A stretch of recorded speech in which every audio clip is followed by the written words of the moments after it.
Baik, perkenalkan nama lengkap saya Christophorus Aprianus Dimulantong. Saya dari program studi pendidikan musik semester 4. Nah, di sini saya akan menjelaskan hasil baca saya tentang buku pengembangan media pembelajaran yang ditulis oleh Prof. Herman. Oke, langsung saja saya akan menjelaskan. Yang pertama tentang pengembangan media pembelajaran. Di sini kita masuk, yang pertama adalah pengertian multimedia. Multimedia diartikan dalam dua kata, yaitu multi dan media. Multi yang berarti banyak, media yang berarti sarana atau bahan untuk menyampaikan suatu informasi atau pesan. Jadi multimedia itu adalah sarana yang digunakan oleh seseorang untuk menyampaikan informasi atau pesan. Oke, terus yang kedua ada elemen multimedia. Yang pertama tentunya ada elemen yang tidak berbasis waktu, yaitu disket, dan ada juga yang tidak berbasis waktu, yaitu disket, dan ada yang berbasis waktu yang disebut dengan continue. Nah, di sini kita masuk pada elemen yang pertama, yaitu elemen teks. Nah, di sini elemen teks itu berisi kata yang ditulis oleh seseorang atau diketik oleh seseorang untuk menyampaikan suatu informasi atau mendeskripsikan dari suatu peristiwa atau informasi sehingga menjadi suatu kesatuan informasi yang baik. Terus ada elemen yang kedua, yaitu ada elemen gambar. Nah, di sini elemen gambar ini tentunya sudah kita ketahui bahwa dalamnya mungkin terdapat foto, grafik, diagram, dan lain-lain. Terus ada elemen yang ketiga, yaitu ada elemen suara. Nah, di sini elemen suara yaitu gelombang atau getaran yang bisa didengar oleh indera pendengar. Nah, di sini elemen suara ini tentunya untuk memperjelas dari elemen teks dan juga gambar. Terus yang berikut ada elemen animasi. Nah, di sini elemen animasi itu berfungsi sebagai elemen animasi juga berfungsi sebagai penyampaian informasi yang berupa gambar yang dibuat secara berurutan. Jadi sehingga bisa menjadi suatu kesatuan informasi yang baik. Terus yang berikut ada elemen multimedia video. Nah, di sini elemen multimedia video itu dapat diartikan sebagai sebuah rekaman atau video yang dibuat oleh seseorang untuk menjelaskan suatu informasi atau kejadian tertentu. Terus yang berikut ada yang kita masuk ketiga, ada penyajian multimedia. Nah, di sini pada penyajian multimedia ini terdapat ada dua penyajian. Yang pertama ada penyajian linear dan juga ada yang disebut dengan non linear. Nah, penyajian linear itu diartikan suatu program multimedia yang digunakan secara urut dan teratur. Sedangkan non linear itu tidak teratur atau tidak berurutan. Terus yang berikut ada alat membuat multimedia. Nah, di sini alat-alat yang digunakan dalam membuat multimedia, yang pertama tentunya ada authoring tools, yaitu berfungsi untuk menggabungkan dan mengedit suatu informasi sehingga menjadi suatu kesatuan multimedia. Terus yang kedua ada creating editing tools. Nah, di sini juga berfungsi untuk membuat dan mengedit multimedia. Terus kita masuk yang berikut, distribusi multimedia. Nah, pada distribusi multimedia ini terdapat ada 4 distribusi. Yang pertama ada yang dinamakan dengan compact disc atau CD yang sering kita lihat. Terus yang kedua ada kiosk atau saluran-saluran informasi biasa kita jumpai di jalan di mana saja. Terus yang ketiga ada internet. Nah, ini juga berperan penting internet untuk mau menyampaikan untuk mengakses suatu informasi tentunya dengan menggunakan internet, sehingga kita bisa lebih mudah mendapatkan segala informasi atau secara streaming, secara langsung. Terus yang berikut ada distribusi multimedia yang terakhir, yaitu handphone. Nah, di sini tidak asing lagi tentang handphone ini tentunya. Yang kita gunakan sekarang adalah handphone. Terus yang terakhir ada pemanfaatan multimedia. Nah, di sini ada manfaat-manfaat dari multimedia tersendiri. Yang pertama itu tentunya di bidang pendidikan. Nah, di sini tentunya sangat penting ketika multimedia ini digunakan dalam bidang pendidikan, yaitu untuk mempermudah suatu proses pembelajaran. Terus yang kedua ada pemanfaatan multimedia di bidang pariwisata. Di sini juga penting sehingga bisa mengakses suatu informasi baik dari luar negara maupun dari dalam negara. Terus yang ketiga untuk bisnis juga ya, untuk bisnis. Di sini pemanfaatan multimedia untuk bisnis juga sangat penting, sehingga para pebisnis juga bisa menggunakan itu dengan secara baik, sehingga bisa mendapat segala informasi dengan jelas.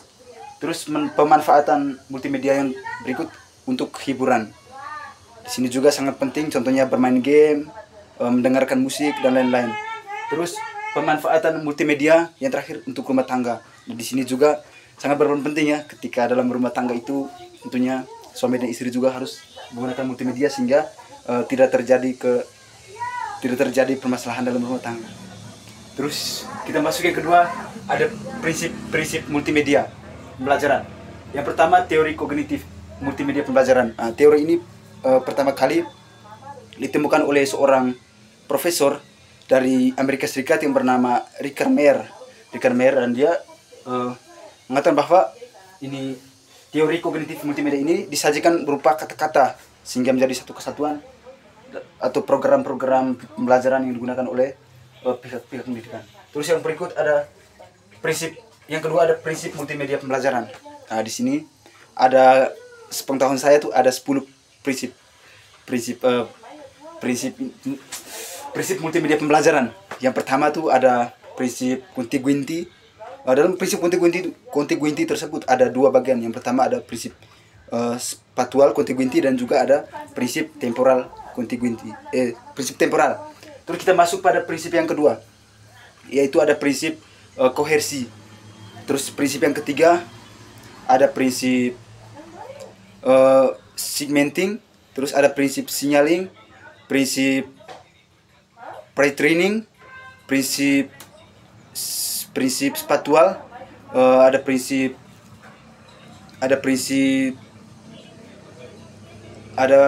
multimedia, terus ada juga prinsip modality, ada juga prinsip personal, dan prinsip yang terakhir adalah prinsip interaktif. Oke, jadi untuk prinsipnya sudah kita lewati. Terus yang berikut ada aspek multimedia pembelajaran. Di sini pada aspek multimedia pembelajaran ini yang pertama tentunya ada aspek umpan balik. Yang pertama aspek umpan balik, terus yang kedua ada aspek percabangan, terus yang ketiga ada aspek penilaian, yang keempat ada aspek monitoring kemajuan, terus yang kelima ada aspek petunjuk, dan yang keenam yang terakhir ada aspek tampilan. Oke, untuk prinsip multimedia pembelajaran sudah. Terus yang ketiga kita masuk pada multimedia pembelajaran interaktif. Di sini yang pertama pengertian MPI. Sering kita ketahui bahwa multimedia pembelajaran interaktif atau MPI dikombinasi berupa teks juga, gambar, animasi, terus video, dan juga dibuat secara terpadu dan juga membutuhkan komputer juga di sini. Terus yang kedua ada level interaktif. Level interaktif ini yang pertama ada video atau audio, terus yang kedua ada halaman, terus yang ketiga ada kontrol menu, yang keempat ada kontrol animasi, yang kelima hypermap, terus yang keenam ada kontrol simulasi, dan yang terakhir adalah kontrol game. Oke, kita masuk level. Terus yang ketiga ada strategi penyajian MPI. Di sini ada strategi penyajian MPI di sini. Yang pertama ada metode drill and practice.